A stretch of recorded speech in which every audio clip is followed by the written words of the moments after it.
மரியாளும் உயிர்த்தெழுந்த இயேசுவும். மரியாள் கல்லறையின் அருகே வெளியே நின்று உள்ளம் உடைந்து கண்ணீருடன் அழுது கொண்டிருந்தாள். அழுகையினால் தாங்காமல் அவள் குனிந்து கல்லறைக்குள்ளே பார்த்தாள். அங்கே இயேசுவின் சரீரம் வைக்கப்பட்டிருந்த இடத்தில் வெள்ளுடை தரித்த 2 தூதர்களை கண்டாள். அவர்கள் அவளை நோக்கி, "ஸ்திரீயே, ஏன் அழுகிறாய்?" என்று கேட்டார்கள். அதற்கு அவள் கண்ணீர் மல்க, "என் ஆண்டவரை எடுத்துக்கொண்டு போய்விட்டார்கள்.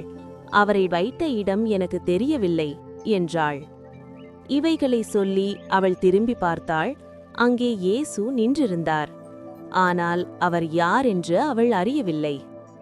அப்பொழுது இயேசு மெதுவாக, "ஸ்திரீயே, ஏன் அழுகிறாய்?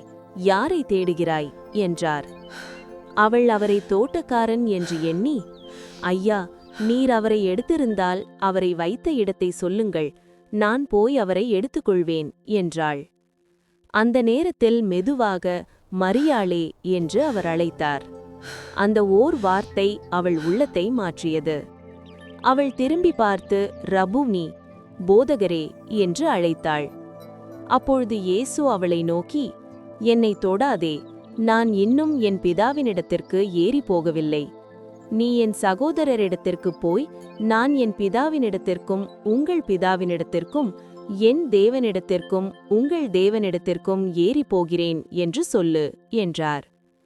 மகதலேனா மரியாள் கர்த்தரைக் கண்ட மகிழ்ச்சியுடன் அவர் சொன்ன வார்த்தைகளை சீஷர்களிடம் அறிவித்தாள்.